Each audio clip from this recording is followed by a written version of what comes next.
रवि कुमार, स्वागत है आपका रेनेशा आईएएस में। चलिए 30 और 31 मई 2021 के करंट अफेयर्स को हम लोग आज कर लेते हैं। आज वीडियो के रूप में ही करंट अफेयर्स को मैं कराने वाला हूं।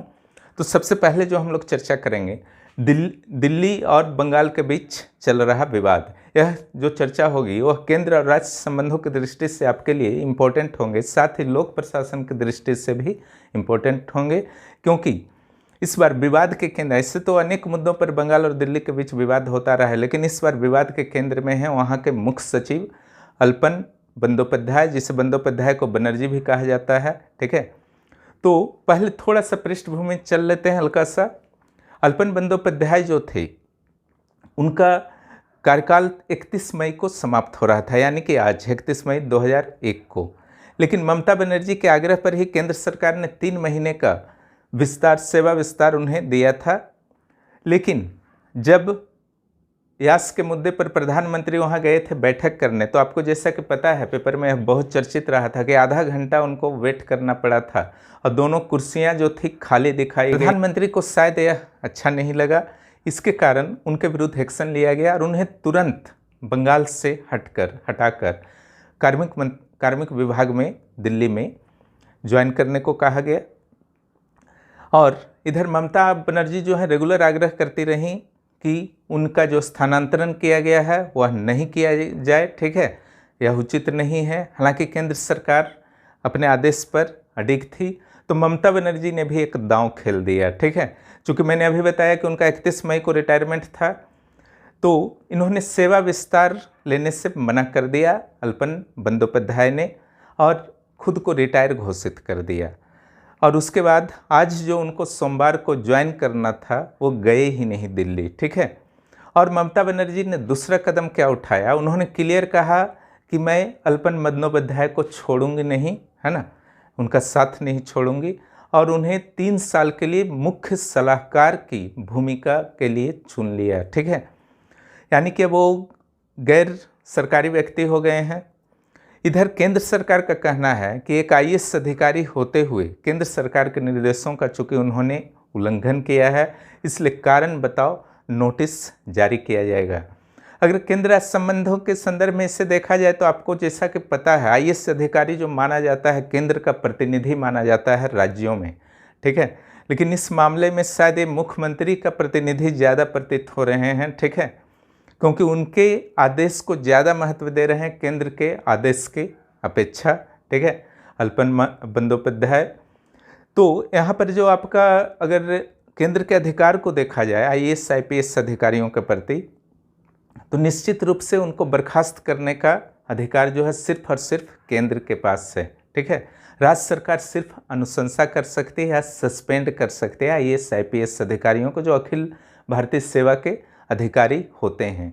हाल ही में जब जेपी नड्डा गए थे, उन पर हमला हुआ था, 3 आईपीएस अधिकारियों को केंद्र सरकार द्वारा वापस बुलाने का प्रयास किया गया था, लेकिन उस समय भी ममता बनर्जी ने उन्हें रिलीव करने से इनकार कर दिया था। और जब तक मुख्यमंत्री रिलीव नहीं करेंगे कहीं का भी क्या करेंगी, तो उस स्थिति में आईएएस आईपीएस अधिकारी जा कर के ज्वाइन नहीं कर सकते। ठीक है, तो केंद्र राज्य का विवाद है, तो वहाँ पर आपको एक उदाहरण के रूप में इससे देना है। दूसरा मुख्य सचिव का मुद्दा है। ठीक है, कि मुख्य सचिव किस हद तक जो है मुख्यमंत्री के नियंत्रण में रहते हैं और उन पर जो है आपका केंद्र का क्या प्रभाव होता है।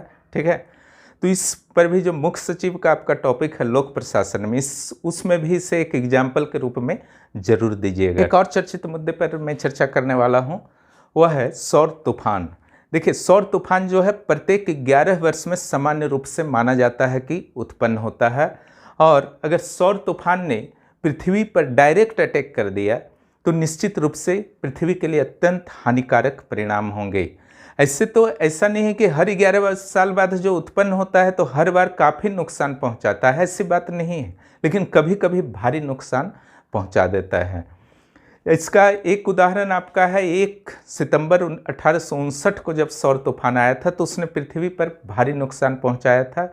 उस समय अमेरिका और यूरोप के टेलीग्राफ प्रणाली को पूरी तरह से विनष्ट कर दिया था। इस बार कुछ विशेषज्ञों का कहना है कि इस बार भी खतरनाक सौर लहर जो है 2021 में उत्पन्न हो सकता है। कब हो सकता है, तो अभी ही टाइम है। ठीक है, इसी मई महीना में।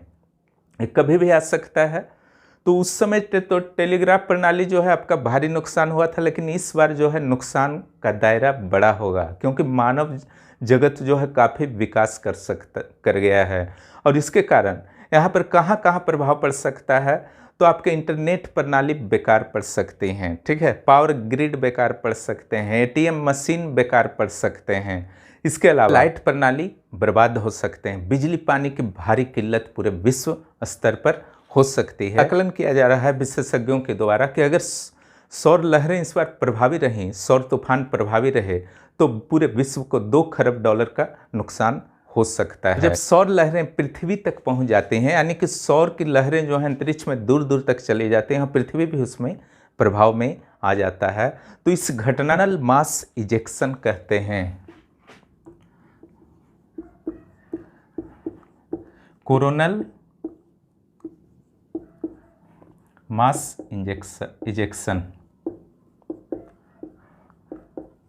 कोरोनल मास इजेक्शन 1 सितंबर 1859 को पहुंच गया था पृथ्वी तक। ऐसे समान रूप से सौर तूफान बोलते हैं, लेकिन जब बहुत दूर दूर तक फैलने लगता है सौर की लहरें, फ्लेयर्स, ठीक है, उससे तो आपका एक्सेस, आपका वहाँ पर हाइड्रोजन जल रहा है और हीलियम बन रहा है, नाभिकीय संलयन के द्वारा वहाँ पर सौर ऊर्जा का निर्माण हो रहा है। तो उसी में से जब वो लहर उत्पन्न होता है, आग में देखते हैं जलता है तो लहर उत्पन्न होता है, तो सही वहाँ पर जब लहर उत्पन्न होता है तो दूर दूर तक चला जाता है, उसमें भी पृथ्वी प्रभावित होता है। उसी को कहा जाता है कोरोनल मास इजेक्शन। अब जानते हैं कि सूर्य का जो लेयर्स होता है, फोटोस्फेयर, क्रोमोस्फेयर और कोरोना, ठीक है, जो केंद्र में होता है, तो इसी से आपका नाम पड़ा है कोरोनल मास इजेक्शन। क्लियर। अब यहाँ पर सूर्य में जो संलयन की प्रक्रिया होती है, तो वहाँ पर हाइड्रोजन जो है हीलियम में बदलता है, तो वहाँ पर देखिए, थोड़ा समझ लीजिए, 60 करोड़ टन, ठीक है, 1 सेकेंड की बात हो रही है, हर सेकेंड में 60 करोड़ टन हाइड्रोजन जलता है और 59.6 करोड़ टन हीलियम बनता है। क्लियर। तो अब बचा आपका कितना बैलेंस, 0.4, ठीक है, करोड़ टन। इसमें इसको घटाइए, 60 में 59.6, तो 0.4 करोड़ टन जो बचता है वही गैस के रूप में बाहर आता है, एनर्जी के रूप में, न्यूट्रॉन के रूप में। उसी से पूरे सोलर सिस्टम को एनर्जी प्राप्त होता है, उसमें पृथ्वी भी शामिल है। तो देखिए, वेट कीजिए, corona, black fungus, white fungus के बाद जो है सोलर फ्लेयर्स कितना नुकसान पहुंचाता है पृथ्वी को। कोरोनल मास इजेक्शन, भगवान करे कुछ नहीं हो, ठीक है। ये था आपका 2 महत्वपूर्ण मुद्दे जिस पर चर्चा करना था। अब हम लोग चलिए करेंट अफेयर्स पर चर्चा। एक बुरी खबर है कि यहाँ का जीडीपी जो है भारत का, जो कोरोना की दूसरी लहर आई, जो पटरी पे आ रहा था भारत की अर्थव्यवस्था, वो फिर से पटरी से उतरता हुआ नजर आ रहा है, क्योंकि जीडीपी जो है आपका 9% से ऊपर की जो आकलन किया गया था, अनुमान लगाया गया था, वो 7.3% ही रहेगा। पेपर में एक माउंट एवरेस्ट से भी एक आपका न्यूज आ रहा है, जिसमें अमेरिका के सबसे उम्र दराज व्यक्ति बने हैं यूएसए के आर्थर मुइर, 75 साल के हैं, जिन्होंने माउंट एवरेस्ट पर सफलतापूर्वक चढ़ाई कर ली है। और सबसे आश्चर्य का बात है कि जो आर्थर मुइर हैं वो पेशे से वकील हैं, और वो 68 साल में पर्वतारोहण को सीखने का प्रयास किया था, और इतने सक्षम हो गए इस उम्र में भी और इतने कम समय में कि वो माउंट एवरेस्ट पर फतह करने में कामयाब रहे। माउंट एवरेस्ट पर ही जो है सबसे तेज गति से चढ़ने वाली महिला, जिन्होंने मात्र 25 घंटा 50 मिनट में माउंट एवरेस्ट को फतह किया है, वो है हांगकांग की त्सांग इन, ठीक है। हांगकांग अब चीन का पार्ट बन चुका है। हांगकांग की त्सांग इन, ये है शिक्षिका पेशे से। एक और रिकॉर्ड बना है माउंट एवरेस्ट पर, वो है चीन के झांग होंग, ठीक है। एशिया के पहले दिव्यांग व्यक्ति हैं, यानी कि आपका दिव्यांग का तो बहुत सारा परिभाषा होता है, इसमें ये दृष्टि बाधित हैं। क्लियर। अच्छी तरह से इनको दिखता ही नहीं है, फिर भी इन्होंने इतना बड़ा उपलब्धि कर लिया है, ठीक है। और ये एशिया के प्रथम व्यक्ति बने हैं, विश्व के तीसरे व्यक्ति बने हैं। अब आ जाइए, तुर्की चीन पाकिस्तान गठबंधन पर हम लोग बात करते हैं, ठीक है।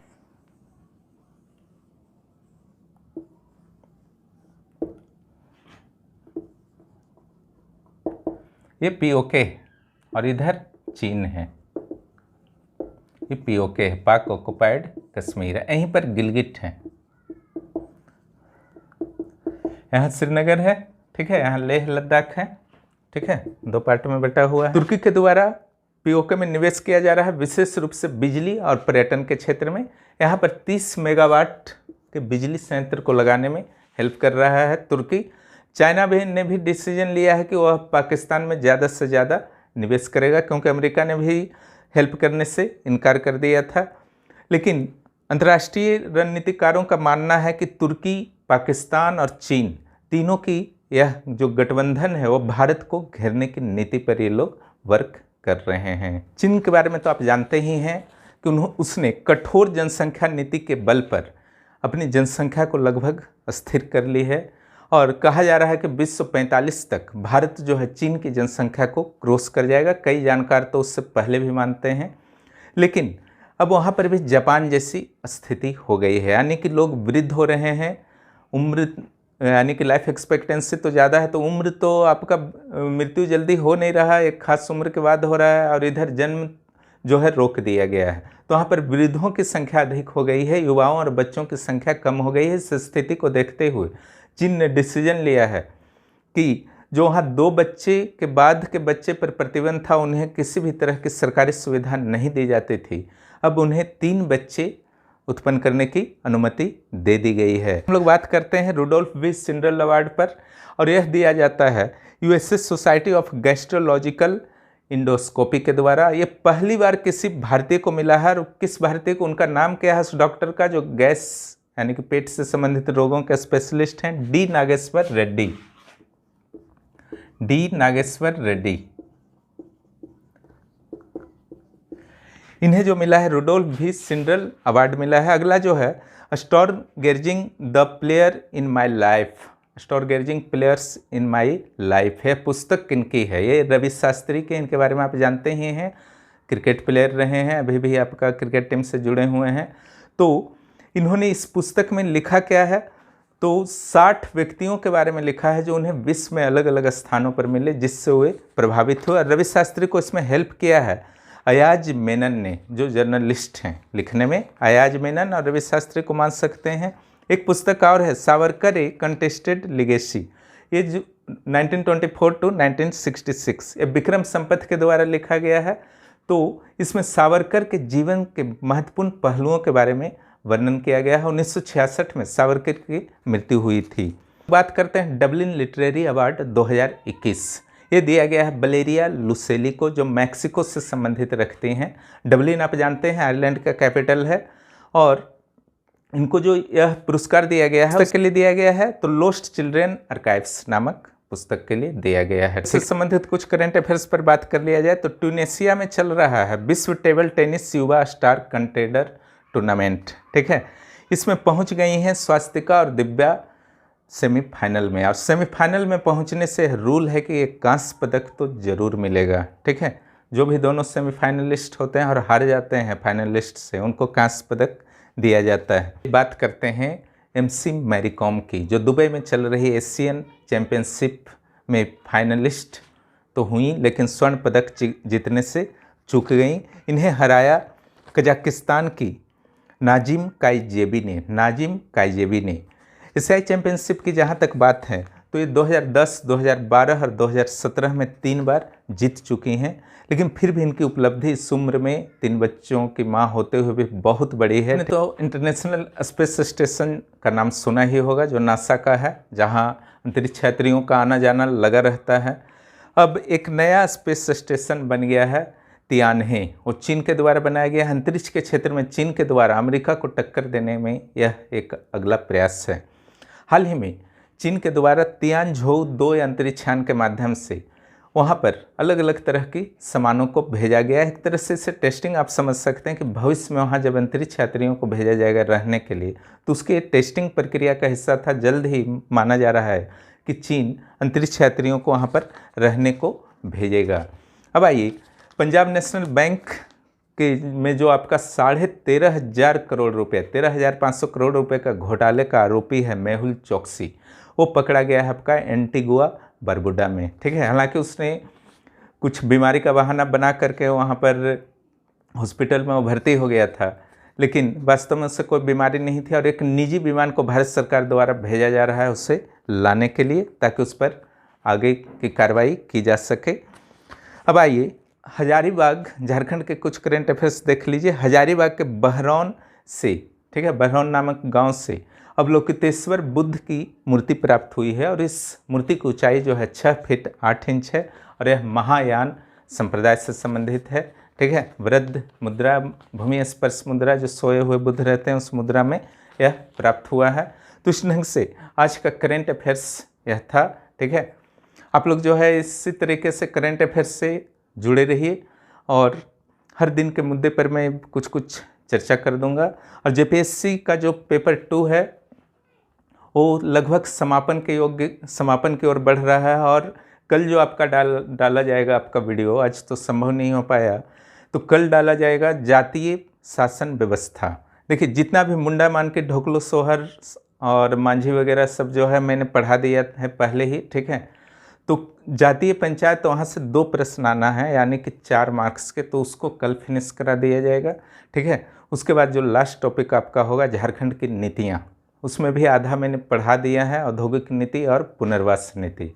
जो और बची खुची नीति हैं उसको केवल पढ़ाना बाकी, फिर जेपीएससी पेपर 1 पर हम लोग कंसंट्रेट हो जाएंगे। इस तरीके से आज का करंट अफेयर्स खत्म होता है। फिर मिलते हैं अगले क्लास में। बहुत बहुत धन्यवाद।